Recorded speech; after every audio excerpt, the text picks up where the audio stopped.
Hey friends, today we're going to answer the question, how do I learn to say no and be okay with it? And I don't know if you can relate to this question. It can be really difficult to say no to others, to your family, to customers, team members.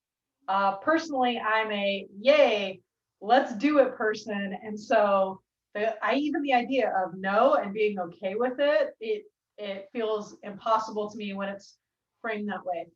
And one of the real question we need to ask is maybe not how do I learn to say no and be okay with it, but this habit of if I'm saying yes to this, what am I saying no to? And once we know what the trade-off is, it's not really saying no, it's saying I choose this other thing instead. And then for right now, and then there's like wait, and maybe we can find someone else to do this. And we start to think a little bit differently about our time. So let's go over some examples here. That are, time management traps, I think, for a lot of people. Now, of course, these are not exclusive. There's no judgments here. These are just some of the things that came top of mind for me. So let's say you are sitting down to work. Your kid asks for a sandwich. And it's hard, right, to say, how do I learn to say no and be okay with it? Well, we first have to understand and get ourselves grounded that when we say yes to sandwich, we say no to the vacation you are working hard to save for. That really changes the way we look at this idea of no. If we say yes to a team member that says, Coach, my team,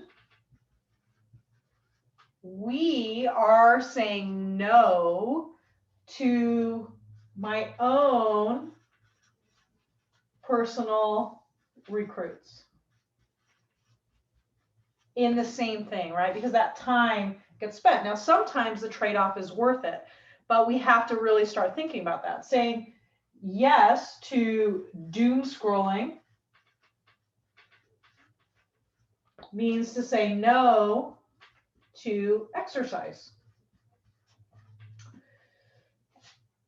Saying yes to being the community coordinator for all of the social events means saying no to your retirement funds.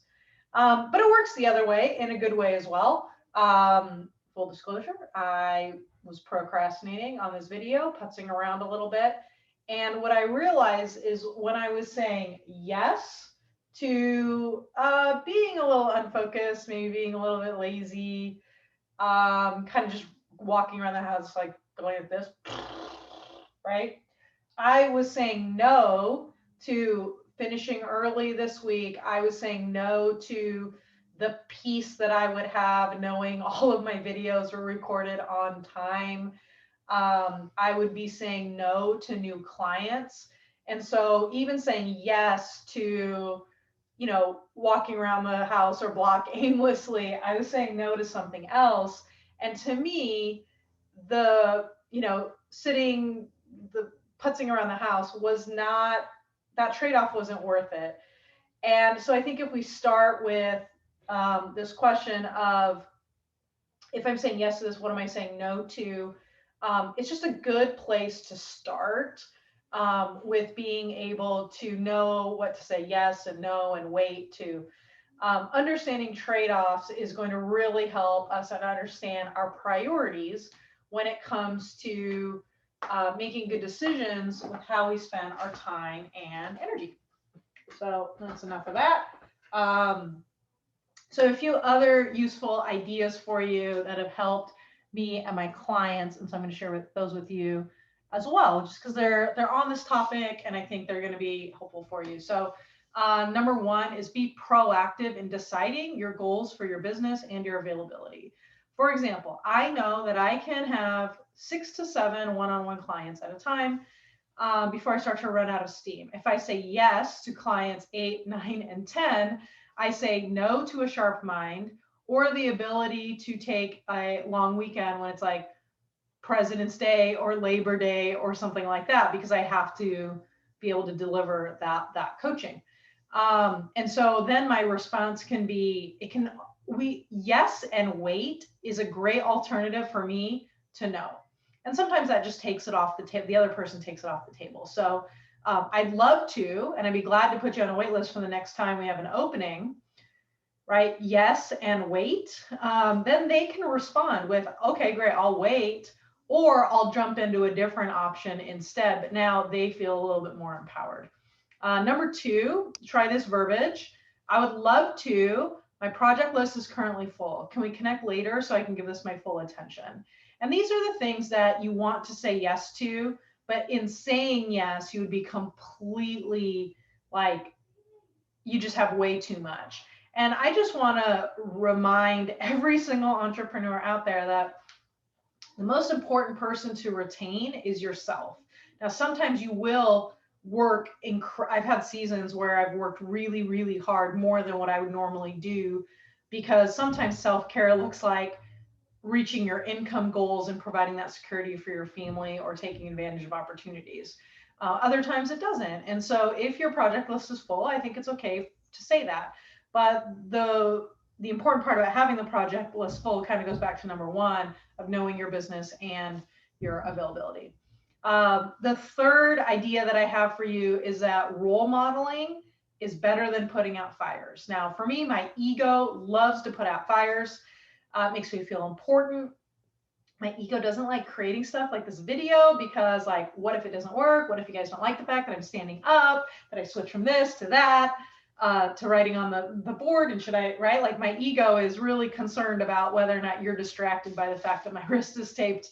And should I just wait until my wrist feels better to record all the videos at once, right? Like, role modeling and doing the work isn't as kind to our ego as responding to messages from my client who needs me to help with her technology, and therefore is like, thank you, I could have done this without you, right? Like, that feels really, really good. But we need to ask ourselves, what do we want our children or our team members to respond the way we do? Now, sometimes there are actual emergencies. We need to be able to tell the difference. Imagine the message that this response would send a team member who's contacting you for a fire. Oh my gosh, my customer is upset. Their seal wasn't closed on their product. Okay, well, first of all, if it's a real emergency, they can call 911. But here's how I would recommend responding. I can definitely help you. I'm in the middle of outreach and scheduling appointments. Can we connect in about 45 minutes after I've scheduled a few appointments? Just imagine the message that that your team member would get, like, okay, and that's going to signal them to wait and then also maybe schedule some appointments. Role modeling is really, really critical.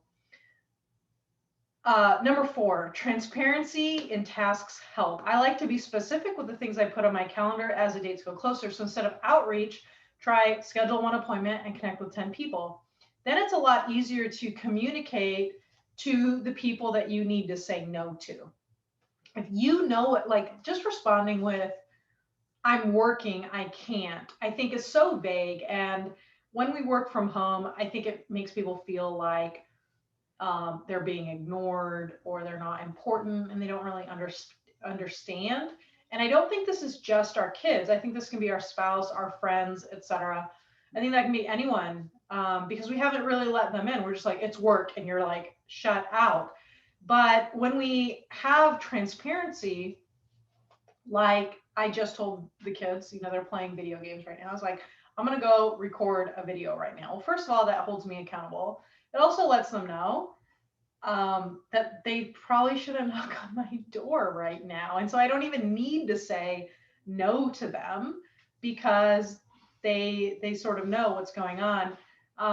One of the things that I think has really helped this business that we have to be like a family business is we've been really, really transparent with our kids ever since. I started this business when the kids were 3 and 5.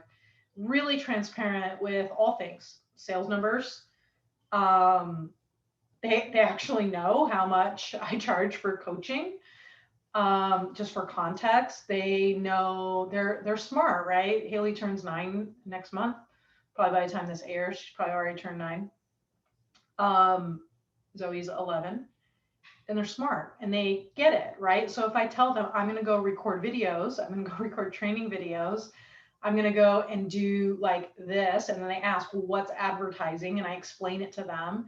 Like they really get it and they really like it. And that helps when they're like, hey, can you pick us up from karate early? I might say, I have to record some videos. I'll pick you up at this time. And right, that makes sense to them. It's so it doesn't make no being something that is so yucky and harsh and mean. I don't think that no, right, this idea of no, so feels so harsh, but it could be something just a lot easier, right? I think that organizing our commitments and putting them in a calendar, including the activities that don't involve appointments, like recording a video like this, it helps us to be more realistic with what we can and can't do. So then we can kindly respond with wait, or I'm not going to be able to do a good job with that, or I'm so sorry, I'm not going to have time to do that. Can you find someone else who has the time?